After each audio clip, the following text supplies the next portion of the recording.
عمر فاروق رضی اللہ تعالیٰ عنہ کا مبارک زمانہ ہے. حضرت عمر نے فوج بھیجی ایران کے حکمران کے ساتھ جہاد کرنے.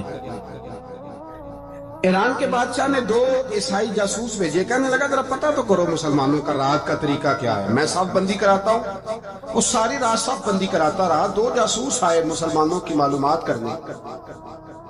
معلومات کر کے جب واپس گئے تو حضرت عمر فاروق رضی اللہ تعالیٰ عنہ کے سپاہیوں کو دیکھا, غور سے پلٹے. بادشاہ کہنے لگا کیا حال دیکھ کے آئے ہو؟ کہنے لگا سارے مسلح پہ بیٹھے ہوئے ہیں. جتنے گھنٹے ہم وہاں رہے ہیں مجاہدین مسلح پہ رہے, یوں لگتا ہے جیسے ان کا دنیا داری سے کوئی تعلق ہے. اور کہنے لگے بادشاہ کوئی ایسی طاقت ہے جس کو وہ بلا رہے تھے, کوئی ایسی قوت ہے جس کو وہ پکار رہے.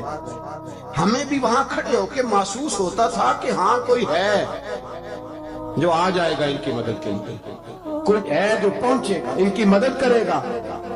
ایران کا بادشاہ کہنے لگا مجھے سمجھ آ گئی ہے, وہ جسم کی طاقت سے ہی نہیں لڑتے, وہ کوئی غیبی طاقت ہے جس سے وہ لڑتے.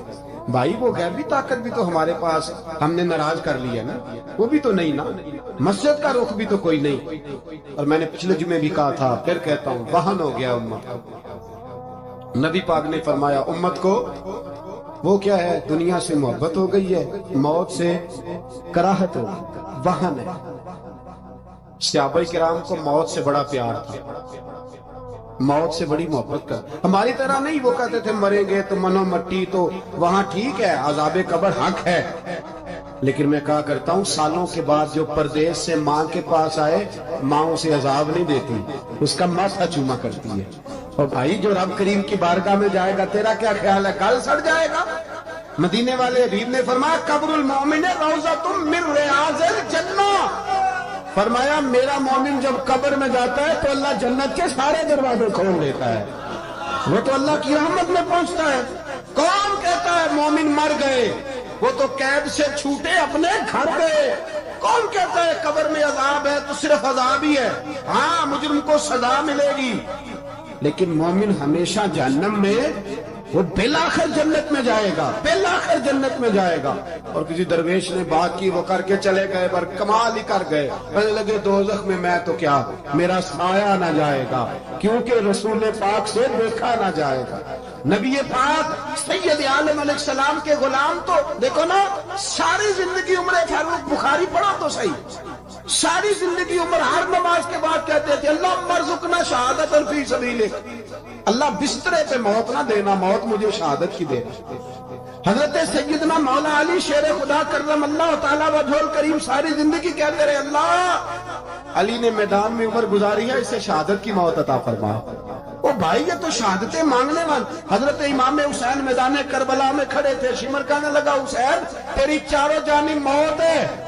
آپ فرمانے لگے تجھے ابھی ہمارا پتہ ہی نہیں, موت سے تو ہمارا پیار چلتا ہے.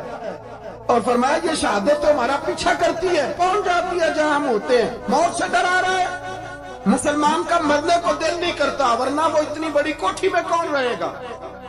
مرنے کو دل اس لیے نہیں کرتا کہ وہ جو 6 کروڑ 10 کروڑ ڈالر لوٹ کے رکھے, مر گئے تو کھائے گا کون. وہ فقیر فاقہ مست تھے, ان کا گھر ہی کوئی نہیں تھا, ان کے بینک بیلنس ہی کوئی نہیں تھے. وہ کہتے تھے گھر ہمارا ہے وہ جو ہمارے رب نے تیار کیا ہوا, ہمارا بینک بیلنس ہے وہ جو ہمیں جنت میں جا کے ملے گا. ان کا تو یہ کھاتا ہی کوئی نہیں تھا, اس لیے وہ شہادت کی. حضرت عمر بن جموع رضی اللہ تعالیٰ عنہ میدان احد میں 4 بیٹے لے کے آئے. کتنے بیٹے بول کے بتائے؟ 4 بیٹے لے کے عمر بن جموع آئے, اور خود ایک ٹانگ سے لنگڑے سے آتی ہے, ٹانگ چھوٹی ہے. حضور کے سامنے کھڑے ہوئے کہا محبوبہ میرے 4 ہی تھے, میں 4 لے آیا ہوں, قبول کر لیں. تو حضور نے فرمایا تو کیوں تلوار اوڑے آیا ہے, یہ تو نے کیوں گلے میں اسلحہ ڈالا ہوا ہے؟ کہا یا رسول اللہ میں نے بھی تو جانا ہے نا. تو حضور نے فرمایا 4 بیٹے جو ہیں. حضرت عمر بن جموع نے بات کی, صحابہ کہتے ہیں لبوں سے مسکرا رہے تھے, آنکھوں سے رو رہے تھے. کیا عجیب انداز ہے. حضور نے فرمایا عمر 4 بیٹے جو آ گئے تو رہنے دے. حضرت عمر رو پڑے, کہنے لگے محبوبہ کیا لنگڑے جنت میں نہیں جائیں گے؟ کیا حضور میں لنگڑا ہوں تو میرے لیے جنت کوئی نہیں؟ میرے حبیب پاک سید عالم صلی اللہ علیہ وسلم نے فرمایا عمر تو ضرور جنت میں جائے گا. کہا محبوبہ پھر بچے بعد میں جائیں گے, میں پہلے میدان میں جاؤں گا. ایک بی بی 4 بیٹے لے کے آئی احد میں. کہا محبوبہ کل کمائی تھی میں لے آئی ہوں, میرے پاس کوئی اور شے ہوتی تو میں بچا کے نہ رکھتی. بیٹے دے کے نا حاضری لگوا کے تو واپس دروازے پہ لے گئی. حضرت سیدنا عبداللہ ابن عمر فرماتے ہیں بی بی بول رہی تھی تو میرا جذبہ جہاد بڑھ رہا تھا. اپنے بیٹوں کو کہنے لگی میں تمہیں حضور کے پاس چھوڑ کے جا رہی ہوں. جب تم میدان میں گرو گے تو میں تمہیں دیکھنے آؤں گی. دیکھنا تمہاری پشت پہ کوئی زخم نظر نہ آئے. جتنے تیر کھانے ہوئے سینے پہ کھانا, جتنے تلواروں کے نیزوں کے زخم برداشت کرنے ہوئے یہاں کھانا, پشت پہ زخم نظر نہ آئے. حضرت عبداللہ ابن عمر فرماتے ہو بی بی کی گفتگو میرا جذبہ جہاد بڑھا رہی تھی.